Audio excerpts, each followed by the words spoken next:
Today I'm going to be learning about Swedish food and in particular food in tubes, why Sweden loves food in tubes.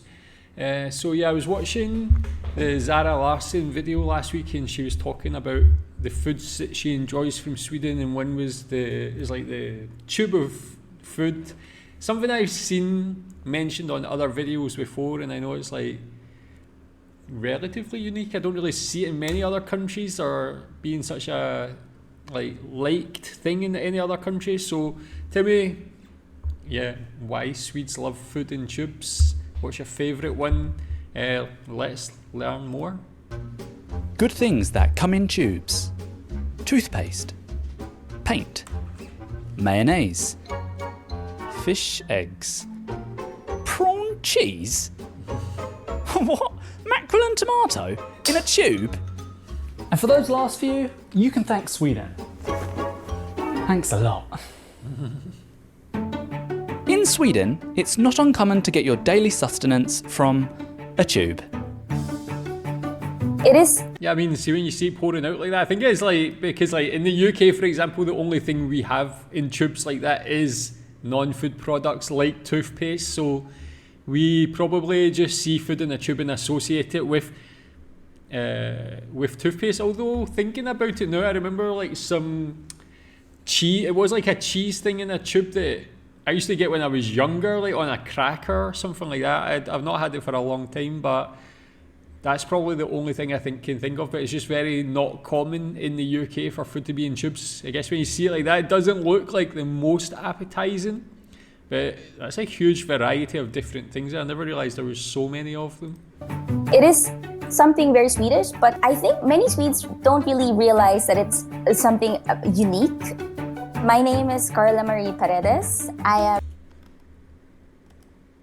Is that like a black pudding spread or tube thing? Because I love black pudding. That's very popular in Scotland, like a blood pudding.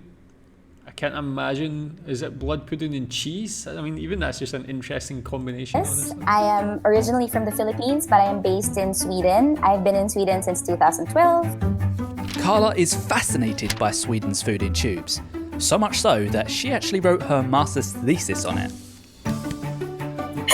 I wrote 65 pages of, yeah.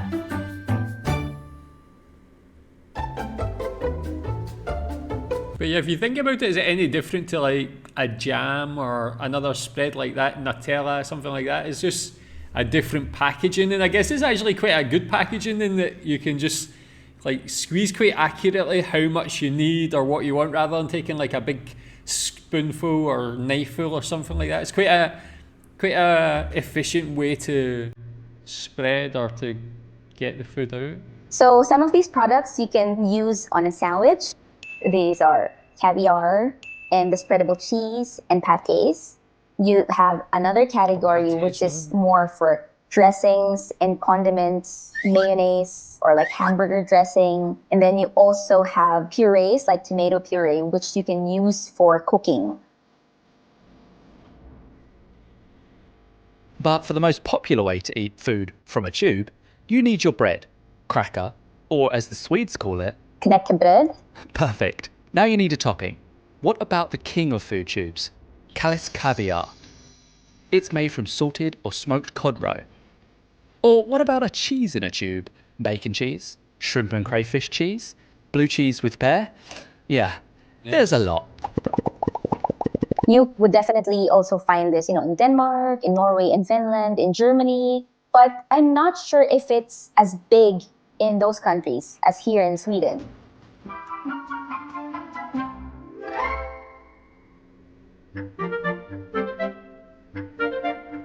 They all look delicious, but what I don't understand is why the tubes? I would say maybe it's a culture of practicality and functionality. It's very convenient, it's very clean, it's easy to dose the product.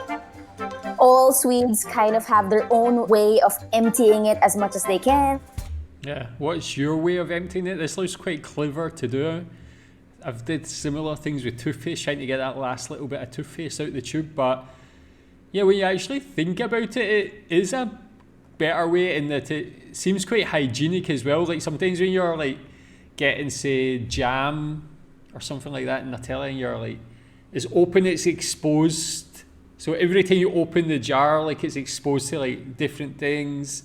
You're putting the knife in, maybe sometimes mixing with like butter or something. This one you're just like, it's just coming out, you're closing it over, and that is getting no exposure to the outside. So maybe I keep it fresher for longer as well, I don't know. And yeah, like I say, with the accuracy of how you can like spread it on things or pour it on things, it would be better. It's actually quite a good idea, but yeah, it's just interesting how it's just so common in Sweden as opposed to other places. There are some like contraptions that you can use to like fold it somehow, so that you put it here and then you just roll it and try to squeeze everything out of it. That makes sense. Okay, so have the Swedes won you over? I'm not Swedish, so this was something that it was like acquired taste in a way. I do have like bacon cheese, but it's not really something that I eat often. It's more like it's in my fridge. This is the only flavor of spreadable cheese that I actually really eat.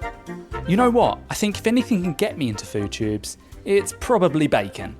Thanks, Carla, and happy eating. Yeah, that was cool. So yeah, the more I think about it, the more it just makes sense. I want to try, I mean, for me, it would probably be the same. It would be the bacon cheese one looks the best. Or the one I want to try the most. But I'm quite happy to try any of them. Tell me your favourite.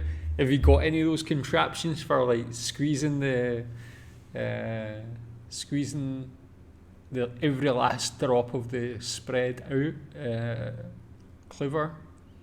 Guess when it's so popular, you've got to have things like that. Tell me what you think about this. Thanks.